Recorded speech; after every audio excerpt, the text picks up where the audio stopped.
Mil esker gainitz, ze presioa olako kurrikuluma aurkeztuta gero hitza hartzea. Lanik zailena edo ilusio gehien pizten duena ere antzi duzu, bi alaba txikiren aita ere bai, eta horrek emaiten du, eskatzen du energia asko. Justu nahi nuke eskertu topagunean antolatzea zaile gisa, olako espazio bat antolatzeagatik. Topaldia urtean behin egiten den itzorduri biziki garrantzitsua da, gogoetak partekatzeko, elikatzeko, entzuteko. Eta aitortu behar dizuet, erosoago dela zuen tokian izaitea, nire tokian izaitea baino, baina saiatuko naiz, ala ere zertxo bait transmititzen. Iduritzen zait, datozen hogei minutuetan papagaiaren funtzioa beteko dudala, goizen aintzinekoek errandutena errepikatuko dut, ezain ongi, seguraski, eta gelan diren beste hainbat pertsonen ere eleak, entzundakoak edo irakurritakoak ere errepikatuko ditut, beraz, papagai bat izanen naiz, copyright historio bat balin bada, aipatuko dugu gero bazkal ondoan, edo bazkaltzerakoan eskubide hauek nola trinkatzen ditugun. Beraz, emana izan zaidan gaia da, erabileraren aroa begirada bat ipar Euskal Herritik. Badugu hemen kontzeptu bat, Euskararen erabilerarena, ez gira transmisioaz mintzatuko, ez gira Euskararen inguruko diskurtsoetaz ari zanen, ez da ere Ipar Euskal Herrian Euskararekiko diren diagerei buruz, erabilera izanen dugu ardatz, eta badugu lurralde bat, Ipar Euskal Herria, eta bi mugimendu hauek, mugimendu orokorrago batean kokatuko ditugu, gaurko gaia dena da mugimendu euskaltzale berri baterantz. Beraz, proposatzen dizuedana da hastea kuadroa pausatu ondoren saiatuko naiz azaltzen zergaitik nire ustez transizio fase batean kokatzen giren Ipar Euskal Herrian ere bai, eta transizio fase hortan behar bada mugimendu euskaltzaleak edo mugimendu euskaltzale berrituak zer ekarpen egin dezakeen. Hau teorian biziki diskurtso ordenatua da, praktikan nahas-mahas izanen da, eta lehen bi puntuak garatzen lortzen balin badut, ez da gaizki izanen. Hasiko gira beraz, zer berri Ipar Euskal Herrian. Zer berri, herri urrats, Nafarroaren eguna eta pastoralen lurraldean. 3 provintzia dira, Lapurdi, Bas Nafarroa, Suberua, 158 udalerri, eta 300.000 biztanle. Euskalki batzuetan, biztanle hauek deitzen dira gabatxoak edo frantsesak, Euskara batuan Euskalunak deitzen alditugula, eta saiatuko naiz orain giltza batzuk partekatzen zuekin. Zer berri prozesu aldetik. Gaur egungo egoera ulertzeko, goizean jadanik beste batzuek aipatu duten bezala, prozesu bat ikusi behar da bere osotasunean. 50. hamarkadan, Ipar Euskal Herrian berpizkunde kulturala egin zelarik, euskalgintzak, herrigintzak, militanteek, beraien tresnak sortu zituzten. Euskararen galerari edo programatua zen politika linguizido bati aurre egiteko, premiazko tresna batzuk sortu zituzten. Hasi zen edabideen sorrerarekin, aldizkari idatziak, baina baita ere irratiak, gero sortu ziren ikastetxeak, ikastolak, gau eskolak, aisialdi egiturak, eta 50 urtez, baliabiderik gabe eta haizeak gehienetan kontra izanez, herrigintza antolatu da eta bere tresna propioak sortu ditu. Aurten, 2019an, ikastolek haien 50 urteak ospatuko dituzte Ipar Euskal Herrian. Aurten ere, hizkuntza politika publikoak bere 10 urteak ospatuko ditu. Eta aurten ere, beraz duela bizpairu aste, Euskal Elkargoak 158 udalerriak batzen dituen lehen instituzioak 2 urte ospatu ditu. Beraz, prozesu osoa begiratzen badiogu, azken batean Euskalgintza soziala azken 50 urteetan borrokan ari da, eta botere publikoak dantza hortan sartu dira duela 10 urte bakarrik. Eta elkargoa 2 urte bakarrik.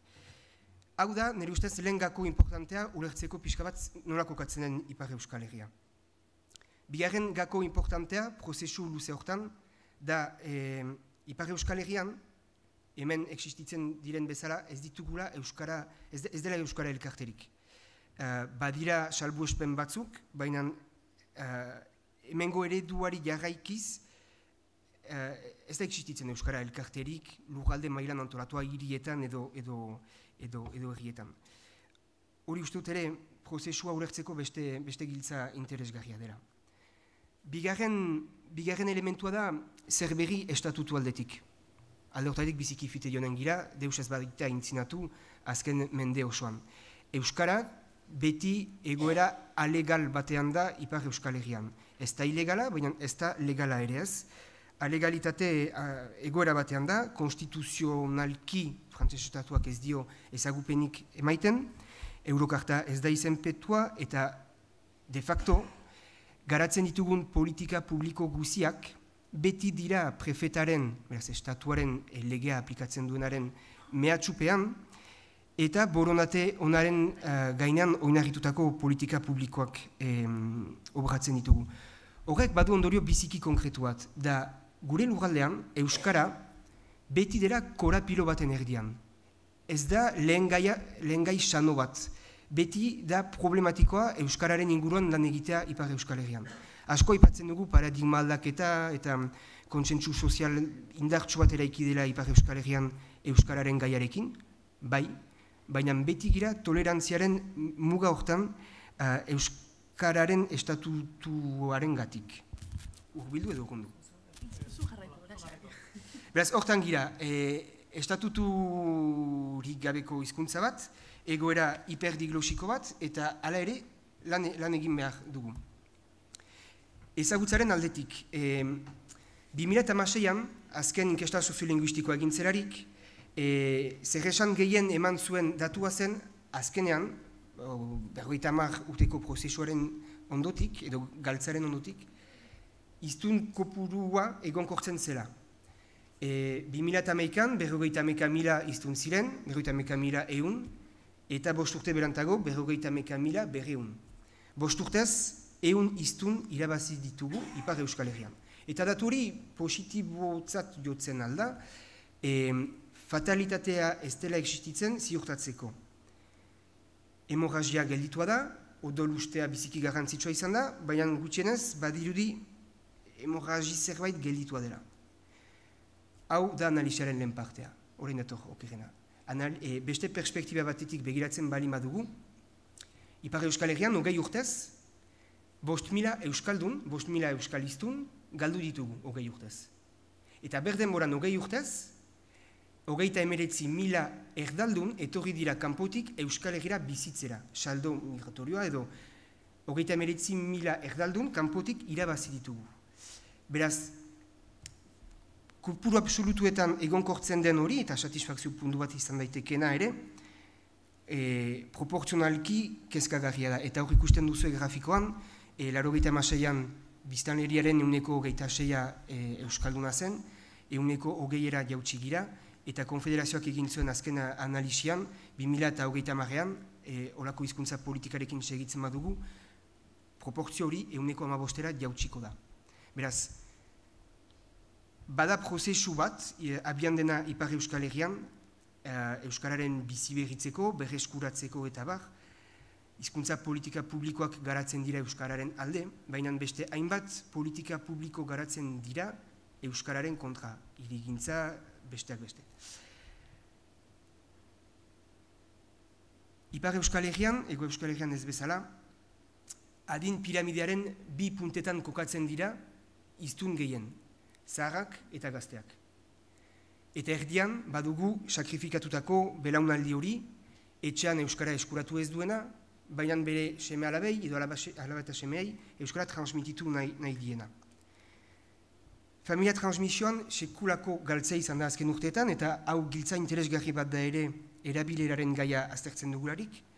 60 urtez gorako biztanleen 80%aren ama hizkuntza euskara da.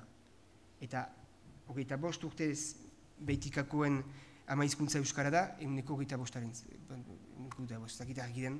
baina euskara gerozta gutiago da belaunaldi berrien ama hizkuntza. Horrek badu eragin bat, kuantitatiboki eta kualitatiboki. Eta erabilerari erreparatzen bali madiogu, Ipar Euskal Herrian azken neurketan,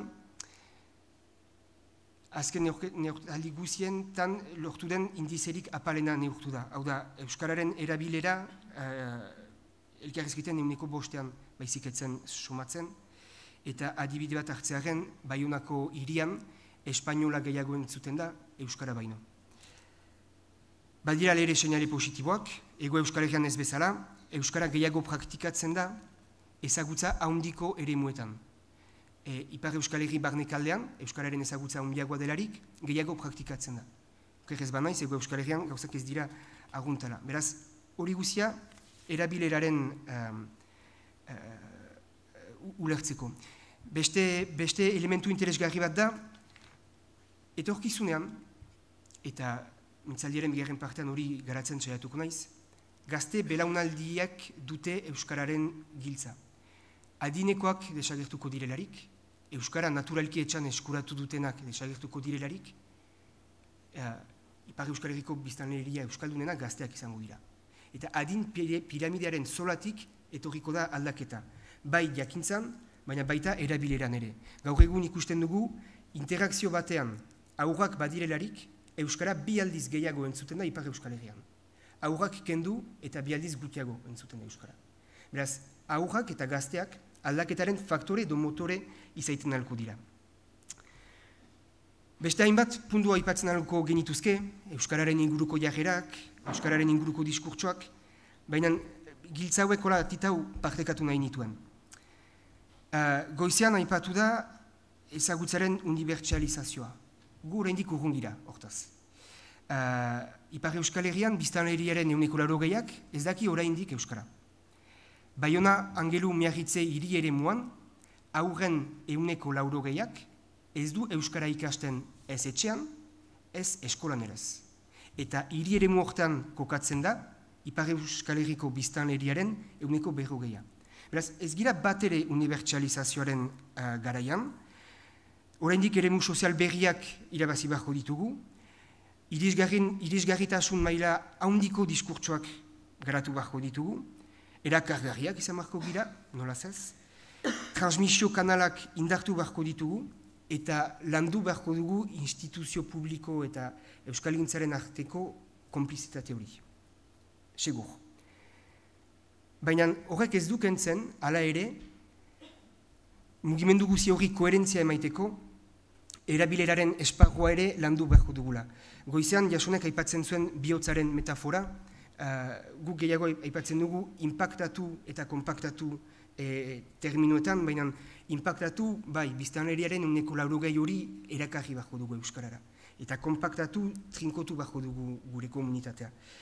Eta biak uztartu beharko direlakoan nago, itxoin gabe Euskararen ezagutzaren unibertsalizazioa eta puntu hortara iristen ez. Beraz, erabileraren aroa zabaldu beharko dugu. Erabileraren aroa zabaltzea biziki erranaldi arroputza da, onartzen dut. Konkretuki erran nahi dena da, etzaiola inertziari utzi behar Euskararen geroa eta hori guzia antolatu beharko dela. Ipar Euskal Herrian, 50 urtez, gure tresna propioak garatu ditugu.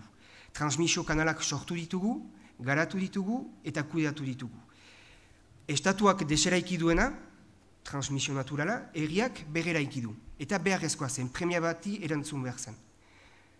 Baina orain, erabilera ere garatu beharko dugu, hori guziari koherentzia emaiteko. Trantsizio laukoitza burutu. Hor erranen dudana ez da sorpresa bat inorentzat, baina iduritzen zait Ipar Euskal Herrian ere, lau mailatan legatze bat burutu beharko dugula. Euskara ezagutzetik erabiltzera pasa beharko gira. Ikastetxetik plazara, alde izaitetik alde egitera eta delegaziotik esku hartzera. Goizuntan, aipatua izan da luzeta zabal, baina delegaziotik esku hartzera Ipar Euskal Herrian iduritzen zait ere, askotan sortu berri diren instituzio publikoei delegatzen diegula ardura guzia.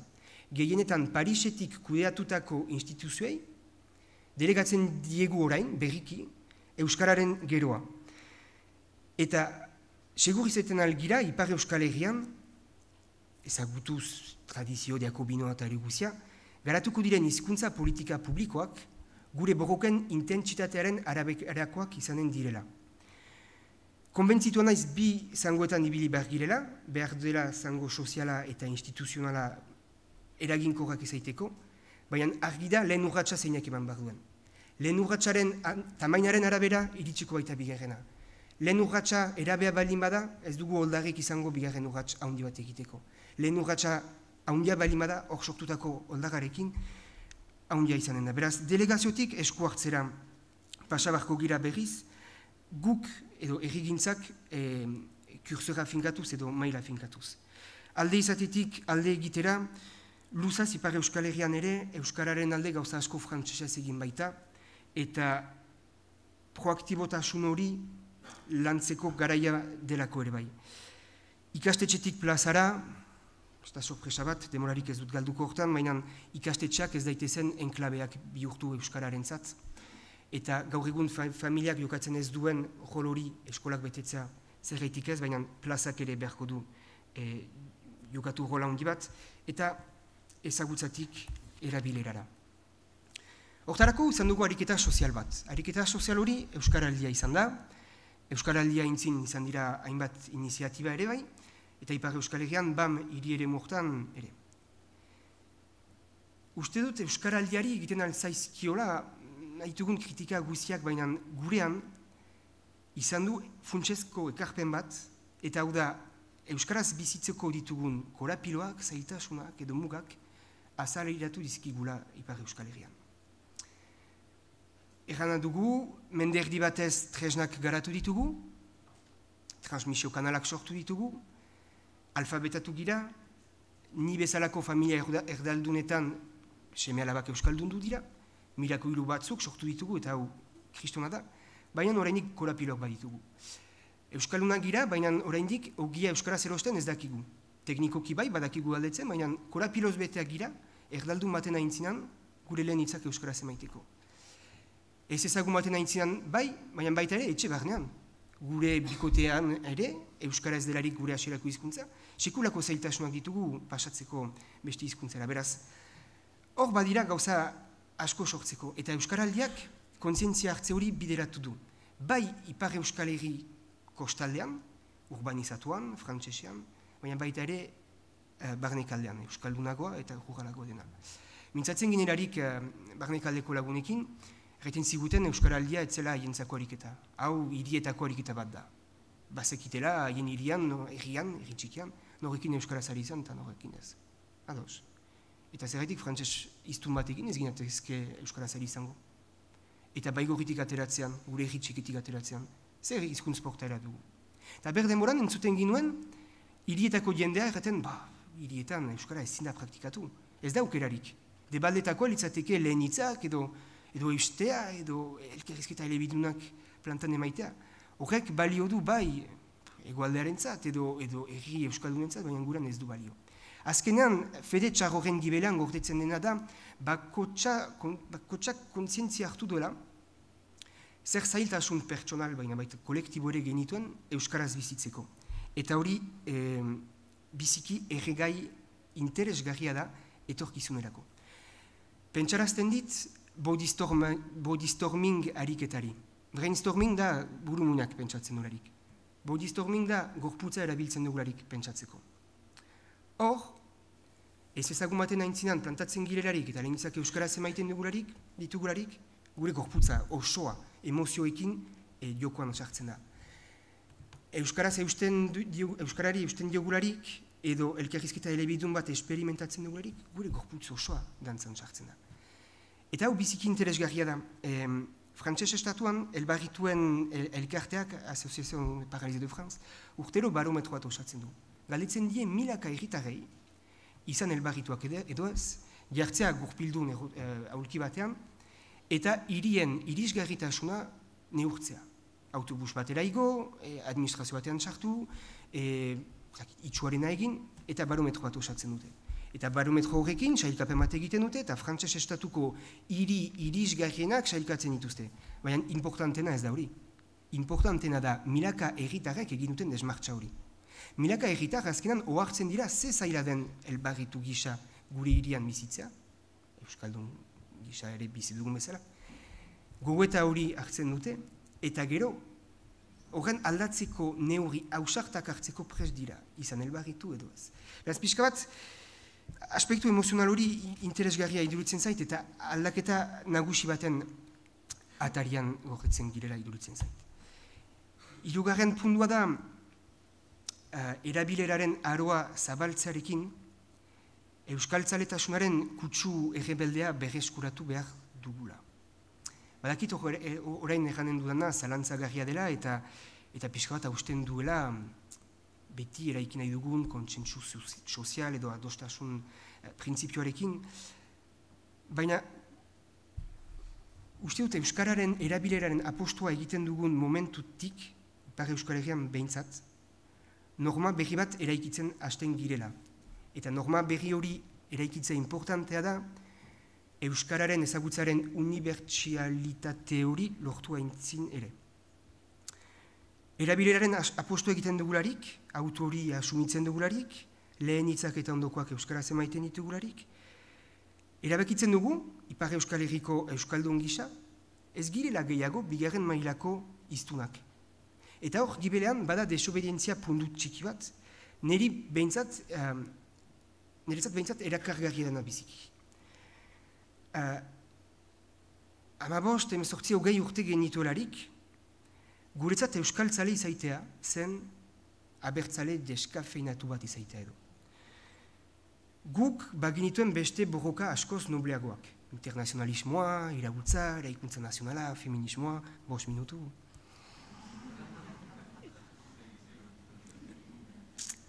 Guk gai serioak baginituen. Sailkatzen ari naiz nire buruan zer ez dudan eganen. Eta oldarkortasun hori berreskuratzea euskararekin biziki interesgarria iduritzen zait, bereziki belaunaldi gaztek euskararekiko ezpaitute guk dugun lotura.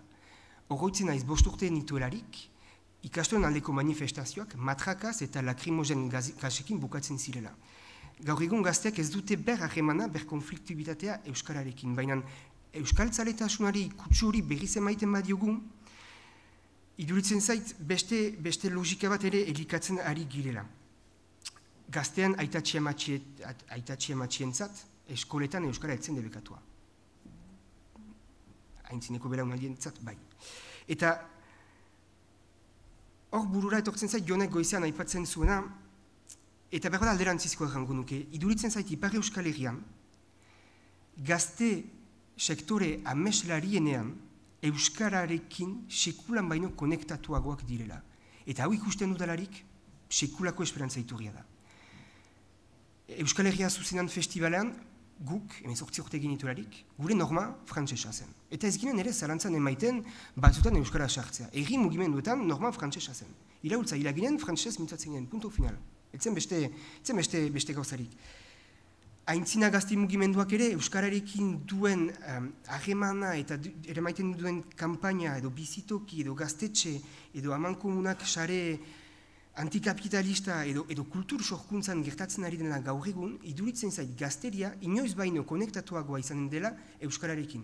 Ez da hemen bezalako sailoin ederretan egoiten, baina biziki konektatua ikusten dut euskararen gaiarekin.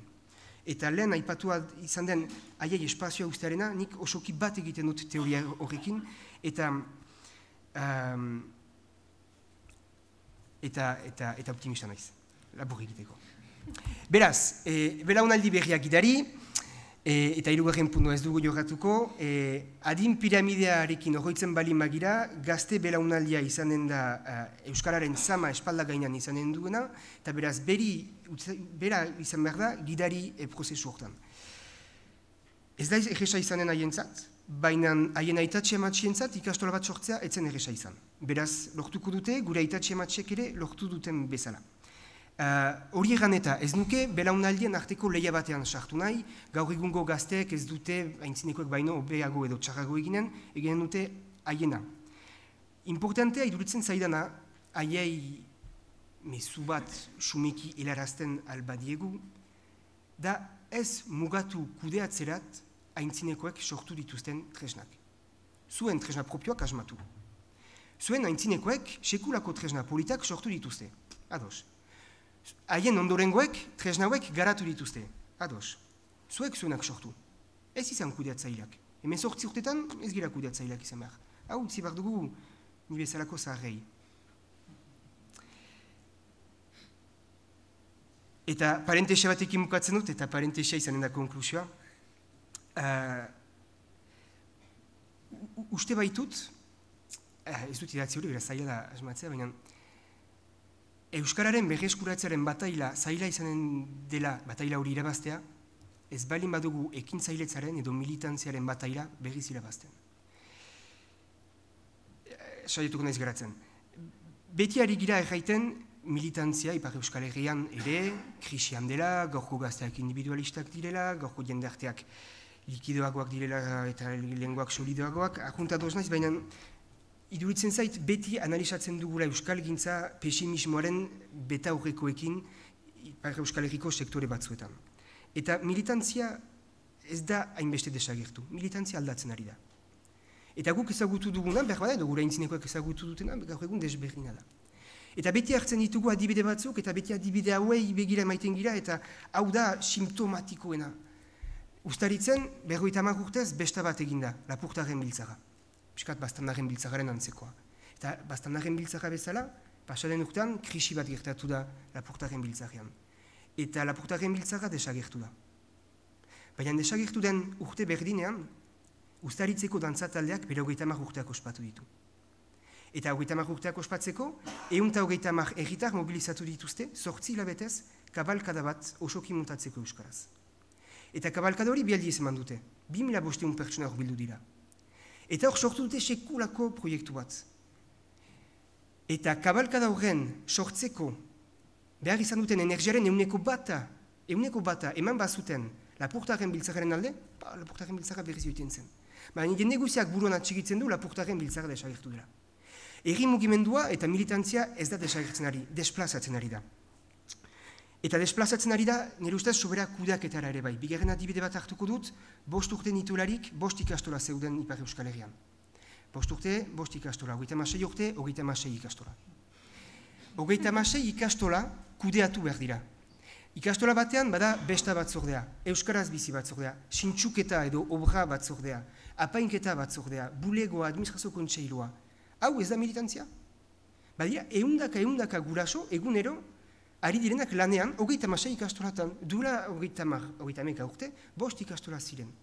Beraz, desplazatzen ari da kudeaketara. Eta gazte belaunaldira itzultzeko, ez dut nahi sobera begiratu, gure belaunaldian, ez ginen erez planteatzen jarrera desobediente bat frantses estatuko azterketa ofizial batean. Pasaden urtean ekainean brebeta, ez da selektibitatea, ez da basoa, baina da brebeta, kasik klase oso batek, ikasgela oso batek, euskaraz pasatzeko erabakia hartu du, desobedientziaz. Eta gazte hauek 16 urte dituzte. Pua! Eta haiei ari gira aurpegiratzen militantziaren krisia. Haiek egiten dute, aintzinekoek sekulan egin ez zutena. Bai, duela berroi urte egin zen, basoarekin, baina 8 ikasle ziren garaian. Beraz, kenditzagun betaurreko hauek, euskaltzaletasuna eraldatzen ari da, neustaliak ez du ezertarako balio, eta gaurko gurasoei, euskaltzaleei, gelditu behar gira beti aurpegiratzen gure gurasoen belaunaldia haiek baino militanteagoak zirela. Beti hortan ari gira, bai, gure garaian, gure gurasoen garaian. Ez, menirako irutxiki asko gertatzen ari dira, eta erabileraren gaiarekin ere zer ikuseia duena. Minutu bat, bai, alere. Beraz, minutu bat ez. Zer izaiten alda, mugimendu euskal zarearen ekarpena gauza hortan. Copyright historio, pasaden urtean topaldian Josera Gartziari entzunion, aize honik etzela nora joan ez dakinaren zat. Erabileraren aroa iritsiko da Ipar Euskal Herrira, aro hori antolatzen baldin badugu. Inertziari usten badiogu tokia, ez da antolatuko. Eta hori antolatzeko, beharko direla lankidetza berriak eraiki, artikulazioak, beharko da lankidetza espazio hauetan Euskal Egintza Soziala, instituzionala, baina baita ere nazio mailako ikuspundu hori gehiago landu. Batzutan iruditzen zait, 86an Txernobileko zentrala zartatu zelarik, frantses administrazioak erran zuen odei nuklearak ez zuela muga zartatu. Batzutan iruditzen zait muga hori oraindik biziki indartsua dela. Beraz, lankidetza eraikitze hortan nazio mailako ikuspundua landu beharko dugu, gure tresnak bir kokatu beharko ditugu, teknizitate gutxiagorekin eta emozio gehiagorekin, komunikazio gutxiagorekin eta interakzio gehiagorekin, eta naturaltasuna eraiki beharko dugu. Gaur egungo iztuna, gaztea euskalduna ez da duela 50 urtekoa, eta naturaltasuna eraikitzeko, jarioa eraikitzeko mekanismo berri batzuk eraiki beharko ditugu. Beraz, lan asko bada, lan hori eginen dugu, bataila zaila izanen da, baina irabaziko dugu. Besterik ez. Miskar.